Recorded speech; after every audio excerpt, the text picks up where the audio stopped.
Você acredita em destino? Imagine uma criança de apenas 8 anos lutando contra um câncer, sendo abandonada pelo próprio pai. Anos depois, o fracasso dele o obriga a encarar o maior erro de sua vida. E o reencontro dos dois é de arrepiar.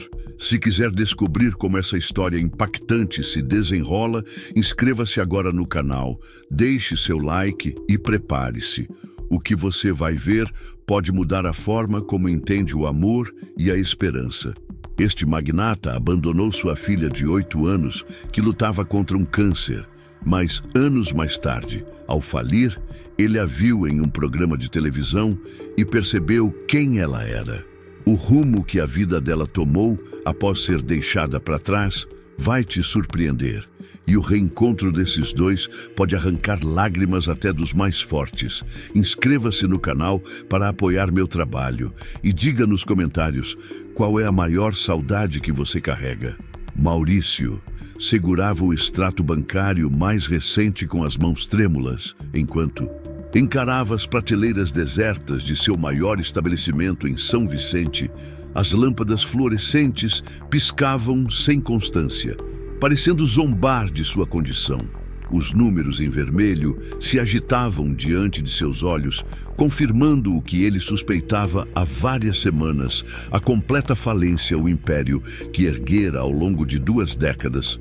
Uma rede de 5 armazéns, que fora destaque em todo o interior de Goiás, agora se desfazia em dívidas e sonhos estilhaçados. Fornecedores não o atendiam mais. Funcionários olhavam-no com pena e uma dose de amargura.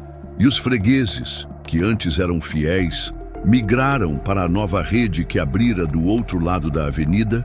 As decisões impulsivas que tomou na crise econômica foram fatais. O financiamento para expandir, que antes prometia ser a grande virada, tornara-se um peso que o arrastava cada vez mais para baixo. Os juros não paravam de crescer e as tratativas com os bancos apenas geravam mais decepção. Caminhando pelos corredores vazios, Maurício parou diante de um espelho da seção de higiene pessoal ali. Não reconheceu o homem que encarava de volta olheiras profundas, cabelos brancos surgidos antes da hora, ombros caídos sob a carga dos problemas aos 45 anos. Parecia ter envelhecido 2 décadas. Em poucos meses, o celular vibrou em seu bolso. Outra mensagem de Cláudia, sua esposa. Ele nem precisou ler para saber. O conteúdo eram as mesmas queixas, as mesmas recriminações sobre como ele havia acabado com o conforto da família. O matrimônio de 15 anos se desmanchava junto com os negócios. Ele voltou ao escritório, hoje quase sem mobília, pois precisou vender quase tudo para honrar parte das dívidas sobre a mesinha improvisada.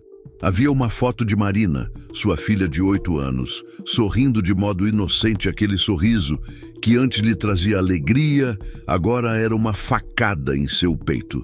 Marina estava muito doente. O diagnóstico de leucemia chegara como uma onda gigante, levando embora o último traço de esperança que ele guardava. O plano de saúde fora cortado devido às faturas em aberto. Não haveria cobertura para o tratamento. Os médicos haviam sido claros. Sem quimioterapia urgente, as chances de sobrevida eram mínimas. O telefone tocou. De repente, era Henrique, seu antigo sócio, aquele que o aconselhara contra a expansão rápida.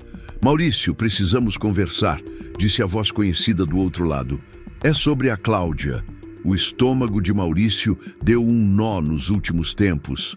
Ele percebera os olhares entre esposa e Henrique durante as reuniões para tentar salvar a empresa, as saídas furtivas, as ligações em sigilo. Tudo indicava um cenário doloroso. "Passe no meu escritório", continuou Henrique num tom de voz contido. "Há algo que você precisa saber." Maurício desligou sem se justificar através do vidro empoeirado. Observou o pôr do sol na cidade que um dia o vira como exemplo de sucesso.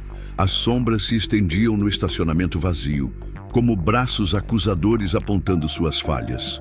Ele apanhou as chaves do carro, o último bem que o banco Ainda não havia tomado e seguiu para a saída no caminho. Passou pela farmácia do estabelecimento, agora fechada ali, até poucos meses antes. Comprava remédios para amenizar os efeitos colaterais do tratamento de Marina. Remédios que ele já não tinha condições de custear. O escritório de Henrique ficava numa região mais central, em um prédio imponente que Maurício costumava admirar agora. Cada janela iluminada ali gritava o contraste com sua própria ruína. Ele estacionou e respirou fundo, tentando reunir coragem para encarar, fosse o que fosse. O elevador subiu devagar, como se cada andar roubasse parte de sua dignidade. Quando as portas se abriram, Maurício hesitou através da divisória de vidro, reconheceu duas silhuetas muito próximas e seu coração parou por um segundo. Ali estavam Cláudia e Henrique, abraçados. Não era conversa de trabalho, não era só uma traição no negócio, era a aniquilação total de seus princípios paralisado. Maurício viu o beijo que selava não só a deslealdade da esposa, mas o colapso definitivo de tudo em que um dia acreditara em sua cabeça. A imagem de Marina no hospital se misturava ao que via diante de si, criando uma sensação insuportável de desespero. O ruído do elevador abrindo as portas o trouxe de volta antes que as portas finalizassem o movimento. Ele já estava dentro, apertando o botão para descer. Suas mãos tremiam tanto que mal conseguia manter o controle do painel. Ele voltou para casa como um robô, a mente rodopiando em pensamentos sombrios. Ao chegar, encontrou Marina dormindo no sofá. O rosto pálido, marcado pela luta contra a doença ao lado dela. Uma montanha de contas médicas, cada uma simbolizando seu fracasso como pai. Cláudia chegou tarde, sem trocar muitas palavras. Começou a arrumar malas. Maurício assistiu, imóvel no escuro da sala, enquanto ela empacotava roupas às pressas. "Fico com a casa", declarou ela, evitando encará-lo. "É o mínimo depois de tamanha bagunça. O tal Henrique vai me ajudar a retomar a vida." Na manhã seguinte, Maurício despertou ainda no sofá, corpo dolorido, cabeça latejante.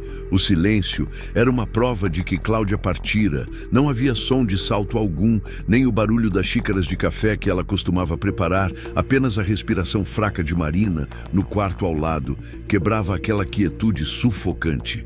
As recomendações do médico, repetidas em sua cabeça, pareciam zombar dele. O câncer está avançando depressa. Sem o tratamento adequado, ele nunca deixava a sentença se concluir porque se recusava a admitir o pior. O custo do tratamento era exorbitante, muito além de qualquer capital que ele pudesse levantar em sua situação atual. Maurício seguiu até o quarto de Marina. A garotinha dormia, mas sem serenidade. Seus fios de cabelo, antes tão bonitos, estavam ralos e fracos ao lado. Repousava a boneca favorita que ele lhe dera de aniversário. Ao descer para a cozinha, o telefone tocou. Era do hospital. Uma enfermeira, gentil mas firme, informava sobre o agendamento da quimioterapia, mas havia problemas de pagamento pendentes. Maurício desligou antes que ela terminasse. Ele foi procurar algo para comer, mas encontrou a geladeira vazia. Cláudia sempre cuidava das compras num dos armários. Havia só um pacote de biscoitos envelhecidos que tinham sabor de papelão. Ele se sentou com um pedaço de papel, fazendo contas sem fim. As dívidas, o financiamento da casa, os custos médicos.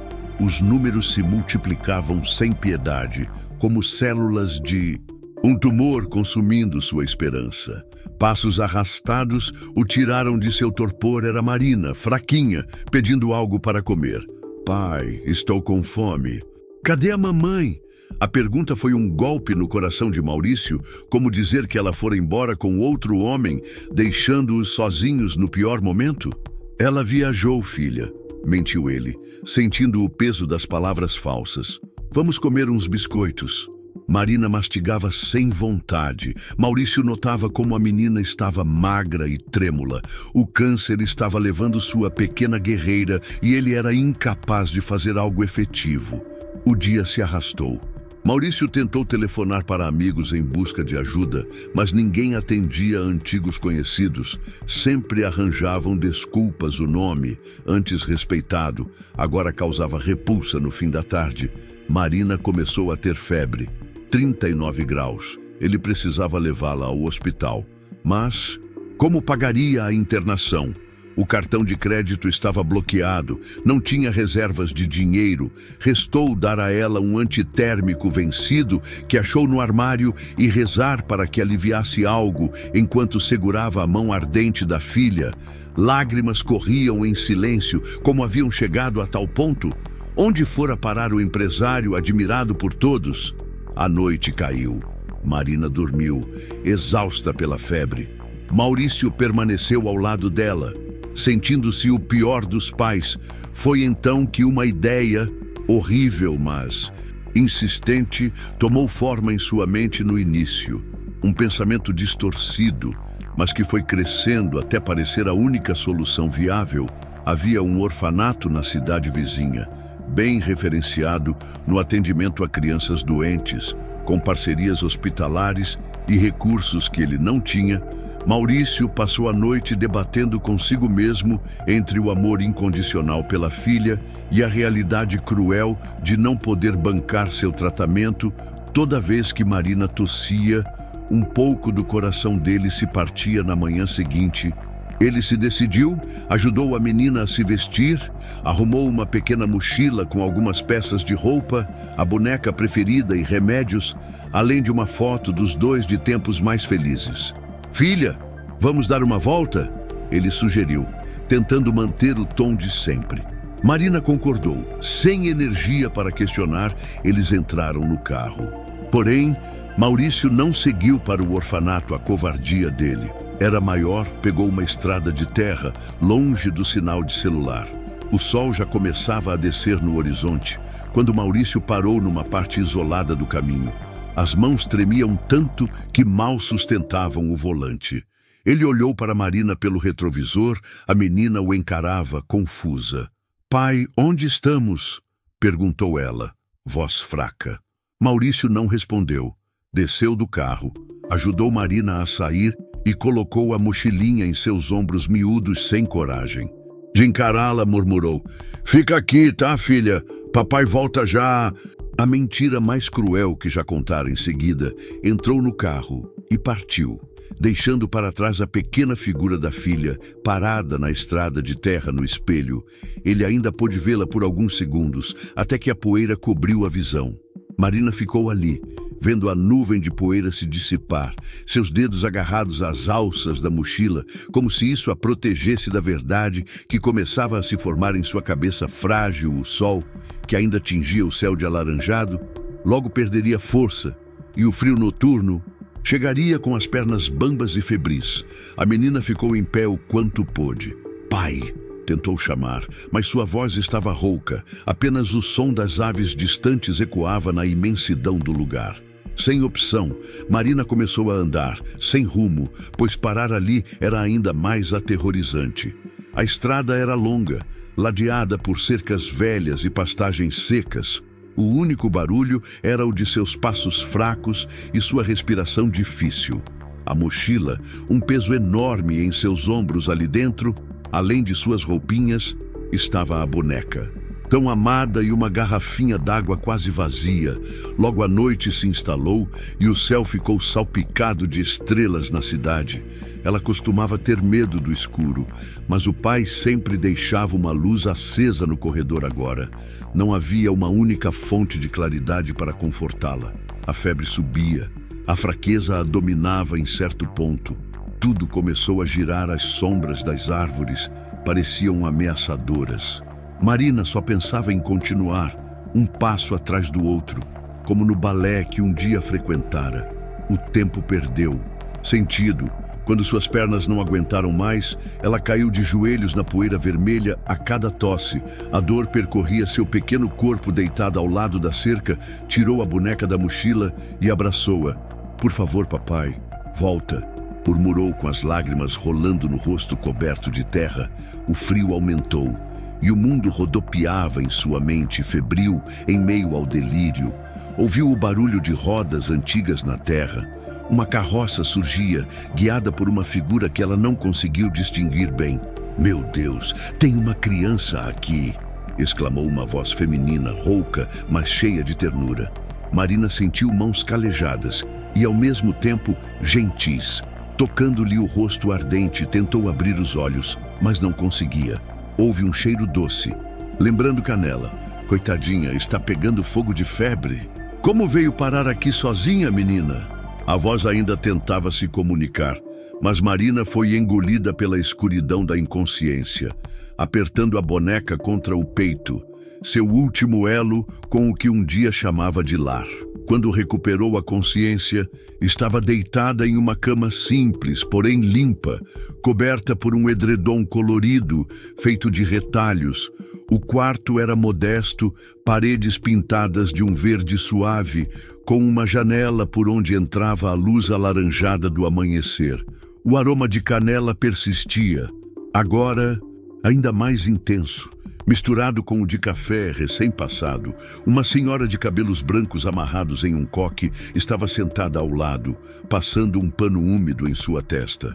O rosto dela trazia rugas profundas, mas os olhos castanhos emanavam uma bondade rara. "Graças a Deus, você despertou, menina", disse a mulher, sua voz com aquele sotaque típico do interior. "Sou Dona Aurora. Achei você caída na estrada." "Que susto, hein?" Marina tentou responder, mas a garganta estava seca demais. Dona Aurora entendeu e a ajudou a beber um pouco d'água de um copo decorado com flores. Aquele líquido desceu como bênção em sua boca ressecada. "Onde estou?" conseguiu perguntar. "Aqui em casa, pequena. Moro só desde que meu Nando partiu." "Mas agora, me conta, como foi que você acabou sozinha por aí?" As lágrimas voltaram aos olhos de Marina. Relembrar o abandono era dolorido demais. No entanto, Dona Aurora não insistiu. Limitou-se a abraçá-la, deixando-a chorar contra seu avental com cheiro de doce e açúcar às mãos calejadas. Fruto de anos, fazendo compotas, acariciavam os fios frágeis da menina. "Chora, minha filha", murmurava a senhora. "Às vezes, a gente tem que pôr para fora para conseguir sarar." E assim, nos braços daquela senhora desconhecida, Marina desabou, pôs para fora a tristeza pela mãe sumida, pelo pai que a deixara, pelo cabelo que estava quase todo perdido, pela infância interrompida pela doença. Chorou até não restar mais forças, até a garganta arder. Enquanto o sol subia lá fora, o cheiro de pão caseiro foi tomando conta do ambiente, trazendo uma leve sensação de esperança. Os primeiros dias na casa de Dona Aurora foram confusos e cheios de descobertas. Era uma casa de tijolos vermelhos, um quintal cheio de árvores frutíferas, o ar carregado com o perfume de doces em calda. O cantinho que a senhora improvisara para Marina ficava no quarto que um dia fora de Nando, apesar de apertado. Era acolhedor, com uma cama de solteiro e uma colcha colorida. A febre não cedia e as dores no corpo da menina se intensificavam a cada dia preocupada. Dona Aurora começou a fazer perguntas, sempre com gentileza, querendo saber sobre a doença Marina. Entre soluços e pausas, revelou o diagnóstico de câncer, os tratamentos iniciados e depois interrompidos, o desaparecimento dos pais. Mas que coisa triste, meu Deus! Lamentou Dona Aurora, apertando um terço que trazia no bolso do avental. De que jeito podem abandonar uma criança assim? No mesmo dia, a senhora pegou sua velha motoneta, lembrança do falecido Nando, e rumou para a cidade e voltou horas depois com o doutor Estevão, um médico de meia-idade que trabalhava no Hospital Central há décadas. O veredicto era alarmante. Além da leucemia, Marina estava com pneumonia e desidratada. Ela precisa ser internada já, decretou o médico, franzindo a testa. Vou cuidar disso, conheço todo mundo por lá. Vamos dar um jeito. Assim começava uma nova etapa na vida de Marina. Pelas manhãs, fazia exames e recebia medicação. As tardes vinham com sessões de quimioterapia que a deixavam enjoada e frágil, mas ao contrário de antes, ela não estava sozinha. Dona Aurora a acompanhava em cada etapa, segurando sua mão com firmeza. A senhora não faltava um dia sequer, sempre trazendo na bolsa um doce contrabandeado, mesmo com os avisos das enfermeiras. É mais que açúcar, justificava. É remédio para a alma. As outras crianças da ala pediátrica se afeiçoaram a Dona Aurora, que chegava contando histórias do interior, cantigas antigas, distribuindo balas de coco feitas em casa. Logo, o quarto de Marina virou ponto de encontro nas tardes de domingo, quando a fiscalização do hospital era menos rigorosa. Por trás dos panos, Dona Aurora travava suas próprias batalhas, enfrentando longas filas para conseguir algum apoio do governo, conversando com assistentes sociais, implorando doações de remédios nas farmácias locais. Ela começou a gastar suas modestas economias, fruto de anos vendendo doces na feira. Chegou a vender suas joias e até a aliança de casamento, aquele objeto que guardava com tanto carinho. O Nando entenderia. Dizia para si mesma, separando as notas para adquirir os medicamentos mais urgentes. À noite, quando Marina pensava que estava dormindo, Dona Aurora se ajoelhava ao lado da cama do hospital e rezava em voz baixa, pedindo pela saúde da menina que o destino colocara em seu caminho. Os meses se arrastavam. O tratamento era duríssimo e Marina pensava várias vezes que não suportaria. Havia dias em que a dor era tanta que ela mal conseguia abrir os olhos, em que nada parava no estômago. Mas Dona Aurora estava sempre lá, cantando canções de ninar antigas para acalmá-la, passando um pano úmido em sua testa. Foi numa dessas noites que Marina, em meio a uma febre alta, começou a chamar pela mãe. Dona Aurora sentiu o coração apertado, lembrando que a garota fora abandonada, que não havia ninguém para atendê-la. "Estou aqui, filha", sussurrou, segurando a mão pequena e quente de Marina. "Não vou te deixar sozinha." Naquele instante, nasceu um laço inquebrantável no coração das duas. Não veio de súbito, mas se fortaleceu como uma semente finalmente plantada em solo fértil. Pouco a pouco, sinais de melhora foram aparecendo. Os exames passaram a mostrar pequenas vitórias. A febre diminuía e Marina conseguia comer algo sem vomitar. O doutor Estevão, sempre gentil, elogiava cada progresso. Numa tarde em que a menina estava especialmente bem, Dona Aurora trouxe um caderno de receitas antigo, com capa florida e folhas amareladas. "Era da minha mãe", explicou, sentando-se ao lado da cama. "Quer aprender a fazer doces comigo, menina?" Os olhos de Marina se iluminaram pela primeira vez em muito tempo. Ali, entre um soro e outro, Dona Aurora ensinava segredos de compotas, bolos e biscoitos. Claro que elas não podiam cozinhar no hospital, mas Marina gravava cada dica, cada truque, como se fossem joias preciosas. "Quando você melhorar de vez", prometia a senhora, "vou te ensinar a preparar o melhor doce de leite de toda a região. Receita de família, não é brincadeira." A perspectiva de um futuro, a ideia de algo aguardando além das paredes frias do hospital, pareceu fortalecer Marina nos dias mais sombrios, quando a quimioterapia parecia insuportável. Ela focava na promessa de aprender a fazer doces. As enfermeiras notaram essa mudança. Marina conversava mais, até brincava um pouco, rindo com outras crianças, mesmo que seu corpo ainda estivesse debilitado. Numa dessas noites, enquanto a menina dormia, Dona Aurora orou baixinho, agradecendo a Deus pela melhora. "Às vezes, ele nos manda pessoas especiais, né, Nando?", murmurou, mirando o crucifixo. "Essa menina precisava de mim, e eu precisava dela." À medida que o estado de Marina evoluía, as internações ficaram menos frequentes, permitindo que passasse parte do tempo em casa com Dona Aurora. O quartinho improvisado ganhara novos detalhes. Desenhos feitos pela garota, uma prateleira com livrinhos doados, uma pequena coleção de bonecas de pano feitas pela própria senhora. Os cabelos de Marina, antes ralos, começaram a crescer de novo, mesmo que finos e um pouco diferentes. Mas, acima de tudo, ela recuperava o sorriso, aquele lampejo de criança cheia de esperança. Hoje, anunciou Dona Aurora, você vai finalmente pôr a mão na massa para fazer doce de leite. Marina, mesmo ainda frágil, se animou. Seu olhar brilhava enquanto mexia o leite na panela, usando uma colher de pau e aprendendo a dosar pacientemente o açúcar.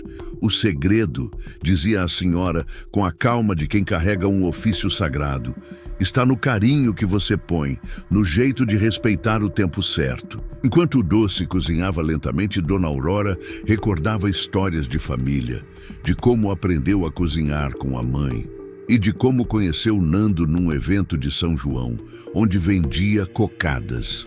Marina ouvia com fascinação, se sentindo novamente parte de alguma coisa. Havia algo terapêutico em transformar leite e açúcar em algo tão doce e aconchegante. Logo, as pessoas da vizinhança perceberam a presença de Marina e admiravam a coragem de Dona Aurora em acolhê-la. A casa modesta, que antes cheirava a goiaba e banana caramelada, agora tinha novos aromas, das experiências que a menina se arriscava a fazer. As vendas de doces na feira melhoraram, por conta das inovações que Marina começava a propor, como caldas diferentes e bolos com toques inusitados. Certo dia, doutor, Estevão retornou para uma consulta domiciliar e ficou admirado com a energia da garota. A culinária está ajudando na recuperação, comentou sorrindo. Mas não exagere nos doces, ou eu vou tratar de outra coisa depois. Era uma brincadeira, mas vinha cheia de ternura. Nas noites, antes preenchidas só por orações, avó e neta, pois esse laço era forte como se fossem de sangue, passaram a planejar receitas e até sonhar com um futuro mais sólido. Quando eu crescer, dizia Marina, lambendo o dedo sujo de calda, quero ser uma grande doceira, deixar as pessoas felizes. Você já nos faz felizes só de estar aqui, minha filha, respondia Dona Aurora, emocionada. Mês após mês, Marina recuperava forças. Novos exames indicavam regressão do câncer, foi quase um milagre. Nas palavras do doutor Estevão, a rotina agora alternava a ida ao hospital para sessões de quimioterapia e consultas, com a alegria de testar novos doces. As enfermeiras do setor oncológico aguardavam ansiosas pelos quitutes que ela levava de presente, embora a dieta oficial das crianças não permitisse exageros. Certa tarde, um repórter apareceu na feira, atraído pelos comentários da menina boleira que vencera o câncer, queria escrever uma matéria para o jornal local. Marina, tímida, deixou Dona Aurora falar mais, mas o jornalista também quis saber da história dela, e a menina contou em linhas gerais, sem revelar detalhes do abandono. As pessoas compravam os doces cada vez mais. Turistas de outras regiões passaram a visitar a barraquinha de Aurora em Marina. Em breve, teria que ampliar o ponto de venda. Veja só onde fomos parar, hein, Nando? Brincava a senhora, imaginando a reação do falecido marido ao ver todo aquele movimento. Tudo parecia num rumo incrível, até que um dia, no meio da feira, apareceu um homem aparentando estar na miséria, barba por fazer e olhar perdido. Marina, concentrada em atender os clientes, nem percebeu, mas Dona Aurora reconheceu o desespero nos olhos daquele estranho. Ele as observou de longe e depois sumiu na multidão. "Que foi, Dona Aurora?" perguntou Marina, estranhando a expressão dela. Mas a senhora balançou a cabeça. "Nada demais, só tive um pressentimento." Mais tarde, em casa, enquanto criavam uma nova cobertura para bolos, Marina confessou um pressentimento estranho. "Sinto como se alguém me vigiasse. Talvez seja um anjo da guarda que adora cheirinho de doce", brincou Dona Aurora, com um sorriso que disfarçava a preocupação. Os anos foram passando e Marina se tornou uma jovem de 17 anos, forte, confiante e cheia de sonhos. Seus cabelos, que um dia caíram, agora estavam longos outra vez, e seu rosto tinha o brilho de alguém que vencera uma grande batalha. A casa de Dona Aurora virou um verdadeiro laboratório de invenções gastronômicas. Marina também fazia um curso técnico de panificação e confeitaria na cidade vizinha. e unia as técnicas modernas com o toque tradicional que aprendera com a avó do coração. A banca na feira, antes modesta, se transformou num ponto conhecido, com filas formadas de madrugada. Doces de Aurora e Marina era o nome oficial. As histórias de superação atraíam repórteres. Chefes renomados apareciam para conhecer as receitas inovadoras. Numa manhã em que a feira estava lotada, surgiu uma mulher elegante que se apresentou como Fernanda, produtora de um programa famoso de culinária da TV Nacional, o Encantos do Brasil. Recebemos muitas indicações sobre seus doces, disse, estendendo o cartão. Falam que são receitas que unem tradição e afeto. Gostaríamos de gravar um episódio com vocês. Marina quase deixou cair a bandeja de quindins de tão surpresa. Eu? Aparecer na televisão? Você e sua avó, na verdade.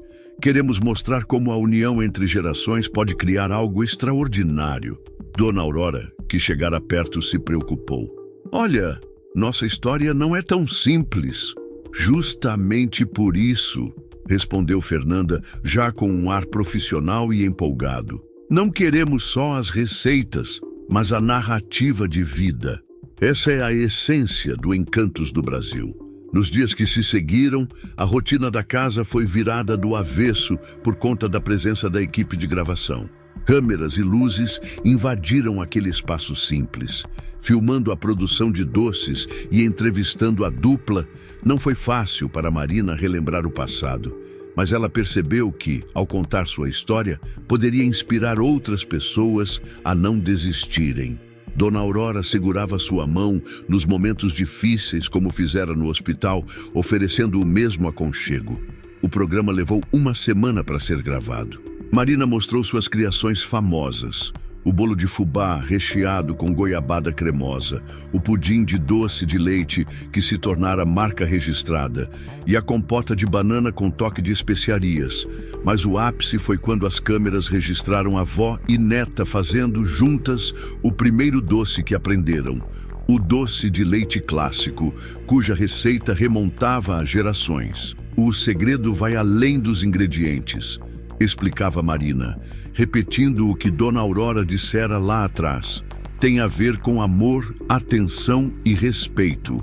Ao tempo exato de tudo, gente da vizinhança apareceu para dar depoimentos, incluindo Aline, uma amiga e cliente fiel que se emocionou contando como viu a menina crescer o doutor.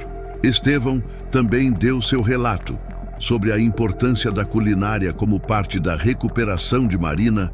As filmagens terminaram com uma tomada de Aurora e Marina na cozinha, mexendo juntas uma panela de doce de leite, simbolizando a união e a esperança que compartilhavam. Quando a equipe foi embora, deixando a cidade voltar ao ritmo normal, ficou no ar a expectativa sobre o dia da exibição do programa.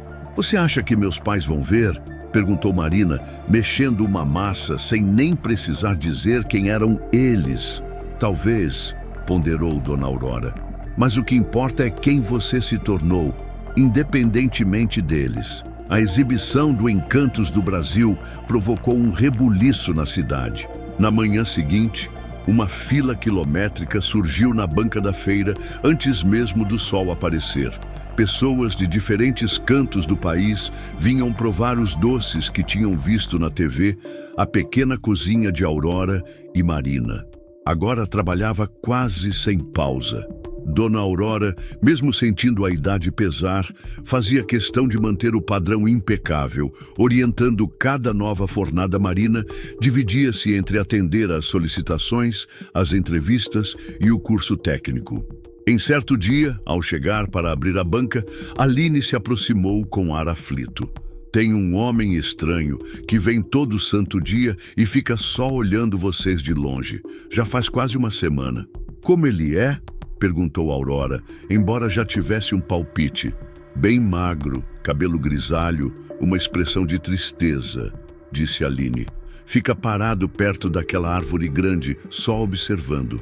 À tarde, enquanto Marina entregava um pedido grande para um casamento, Aurora o viu de novo. Era Maurício. muito mais envelhecido e abatido do que se lembrava da última vez que o vira. Vendo-o dali, teve certeza de que ele não tinha coragem de chegar perto. Aurora, decidida, largou o que fazia e caminhou em direção a ele. Maurício pensou em fugir, mas não conseguiu. 9 anos, disse Aurora, parando a poucos passos. 9 anos que você sumiu, deixou aquela garota doente à própria sorte. Ele abaixou a cabeça, incapaz de encarar o olhar acusador da senhora. Eu estava falido, destruído, balbuciou ele. Não tinha como pagar o tratamento, não via saída. Sempre a escolha, cortou Aurora.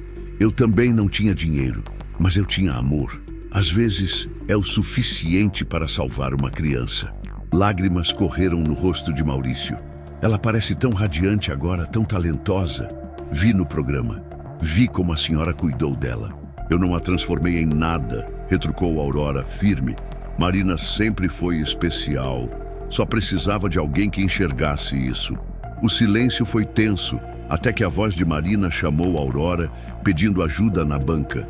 Maurício estremeceu ao ouvi-la de perto. Ela tem o direito de saber que você está na cidade, declarou Aurora. Mas é ela quem decide se vai querer te ver. Eu sei, não mereço nem sua presença. Mas queria que ela entendesse que me arrependo, que nunca passo uma noite sem pensar no que fiz. O olhar de Aurora suavizou um pouco. Arrependimento é um começo, mas há feridas que demoram muito para sarar. Quando Aurora retornou à banca, Marina percebeu algo estranho na expressão da avó. Aconteceu alguma coisa, avó? Só pensando em como a vida às vezes dá voltas inesperadas. Naquela noite, Marina não conseguia dormir. Virava de um lado para o outro, até que se levantou e foi para a cozinha, começando automaticamente a preparar doce de leite Aurora, acordando ao ouvir barulhos. Foi até lá. Não consegue dormir, minha filha? Marina focava o olhar no movimento da colher de pau no leite quente. Vó, por que ele voltou? Agora que tudo estava tão bem. Aurora aproximou-se, pousando a mão em seu ombro. Talvez seja porque agora você está forte o bastante para enfrentar essa história do passado. O doce terminou de cozinhar ao nascer do sol. Marina colocou parte em um pote e amarrou uma fita simples. Colou um pequeno bilhete. Quer que eu vá com você? Propôs Aurora. Preciso fazer sozinha, respondeu Marina, embora com a voz trêmula. Os corredores do Hospital Central eram familiares. Marina passara tanto tempo ali que sabia cada canto de cor. O cheiro forte de desinfetante trazia lembranças desagradáveis, mas também era sinal de que estava viva. Ela parou em frente ao quarto 312. Lá dentro, viu o pai dormindo.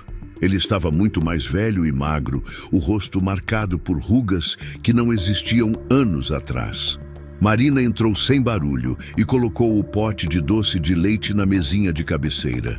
Ficou parada, olhando o homem que um dia fora seu herói, depois seu pior pesadelo, e agora ela nem sabia o que sentir. Maurício abriu os olhos devagar. Ao reconhecê-la, a expressão dele mesclou alegria, vergonha e dor. Marina, tentou falar. Você trouxe doce de leite? Foi a primeira receita que a avó Aurora me ensinou. Ele olhou para o vidro com as mãos trêmulas. Você adorava doce de leite quando criança. Por favor, cortou ela, com a voz vacilando. Não fale do passado ainda.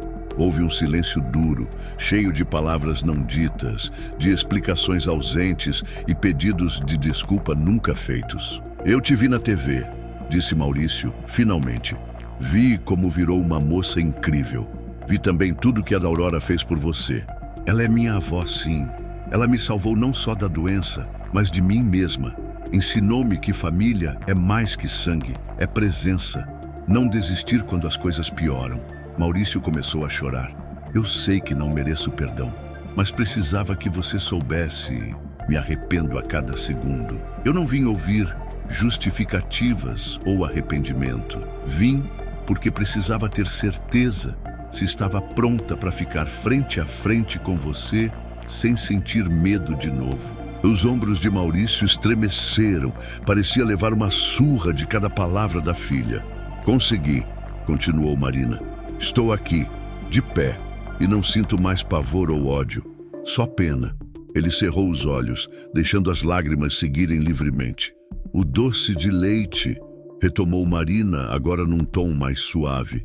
Demora, precisa de paciência. Não se pode apressar. Talvez o perdão funcione parecido. Ela virou-se para ir embora. Vou pedir às enfermeiras que lhe tragam café. Esse doce combina com pão fresco. E saiu, deixando Maurício chorando sozinho. De volta à casa, encontrou Dona Aurora preparando o café. E então, foi só o que a senhora perguntou. Marina a abraçou, derramando lágrimas finalmente. Foi duro, mas eu precisava. Aurora acariciou seus cabelos. Às vezes, temos receitas mais complicadas que outras, mas se fizermos tudo com calma, elas ficam no ponto certo. Nos meses seguintes, Maurício recebeu alta e ficou pela cidade, sem ousar se aproximar tanto. Ele dava sinais de querer compensar, mas entendia que Marina precisava de espaço. Enquanto isso, os doces de Aurora e Marina prosperavam. Já não davam conta do volume de encomendas sozinhas, então passaram a contratar algumas mulheres do bairro, muitas delas mães solteiras precisando de uma oportunidade. Marina se dedicou a desenvolver algo maior. Sonhava em fundar um local para acolher pessoas carentes e ensiná-las a confeitar, principalmente jovens em tratamento e mães em situação de dificuldade. Maurício, tentando ser útil, ofereceu ajuda usando sua antiga experiência empresarial. Conseguiu um galpão abandonado, que pertencia a ele antes da falência, para ser reformado e usado por Marina. Não quero forçar nada, comentou ele, mas se precisar de mim, estou à disposição. Marina olhou para o prédio grande e empoeirado. Onde antes havia prateleiras de supermercado, ela visualizou bancadas de cozinha onde havia caixas registradoras, imaginou exposição de doces artesanais. Precisa de muita reforma, disse Aurora. Mas é como criar uma receita nova, rebateu Marina com o brilho nos olhos. A gente ajusta aos poucos, no tempo certo. As obras começaram, com toda a comunidade ajudando. Pedreiros cobraram barato, comerciantes doaram material, voluntários surgiam para a limpeza. Era como se todos quisessem participar do projeto Vida Nova, como Marina o chamava. A ideia era oferecer cursos gratuitos, gerar renda, inspirar pessoas. Quando tudo ficou pronto o bastante para a aula inaugural, um grupo de mães e jovens apareceu, cada um com suas dificuldades e traumas. Sejam bem-vindos ao Vida Nova, disse Marina, a voz ecoando pelo espaço reformado. Aqui aprenderemos mais que receitas. Vamos aprender que a vida é como um bolo difícil. Pode parecer que vai desandar, mas com os ingredientes certos, amor, paciência e persistência, conseguimos transformar qualquer história. Ao olhar a movimentação do alto de uma salinha que servia de escritório, Marina pôde ver Aurora ensinando pequenas técnicas a algumas crianças, ouvindo suas risadas eufóricas. Também viu Maurício, meio acanhado, ajudando a checar a parte de suprimentos e planilhas. Era a imagem de um recomeço. Aline, que ainda acompanhava tudo de perto, apareceu para comentar. Quem diria, hein? Aquela menininha magrinha, abandonada, agora movimentando a cidade toda com esse projeto. A Marina sorriu, olhos cheios de emoção. Às vezes, Deus escreve certo em linhas que parecem tortas para a gente. Cada lágrima virou força para chegar aqui. Naquele dia, após todos irem embora, Marina e Aurora ficaram na cozinha do projeto, testando mais um lote de doce de leite. Elas mantinham viva aquela receita primeira, que simbolizava a origem de tudo. "Vó", chamou Marina, mexendo a panela. "Acha que realmente estamos mudando a vida dessas pessoas?" Aurora, colocando rótulos nos potes de compota, parou para encarar a neta de coração. "Minha filha, cada um que passa por aqui traz uma história de dor, assim como você trouxe. E cada um que sai com esperança renovada prova que sim, estamos mudando vidas. Marina deixou uma lágrima cair, mas agora era de alegria e realização. O movimento circular da colher no leite quente era hipnótico, quase como uma oração silenciosa. Lembro do dia em que me achou na estrada, vó. Se a senhora não tivesse parado, minha história teria acabado ali. Aurora pôs a mão sobre a dela carinhosamente. Eu precisava de você tanto quanto você precisava de mim, menina. Ninguém abandona quem ama e eu escolhi te amar. O doce de leite borbulhava, escuro e brilhante, chegando ao ponto perfeito. O aroma enchia o ambiente, trazendo memórias e simbolizando o futuro ao mesmo tempo. Lá fora, São Vicente adormecia sob a luz suave dos postes. Mas dentro daquele prédio simples, fervilhavam sonhos e projetos, um amor que transcendeu laços de sangue e transformou o sofrimento em doçura porque, às vezes, assim como no preparo do melhor doce de leite, a vida demanda paciência, cuidado e saber respeitar o tempo de cada ingrediente. E, no fim, é essa alquimia de experiências, dolorosas e felizes, que produz as histórias mais marcantes, os sabores inesquecíveis e os laços mais verdadeiros. Fim.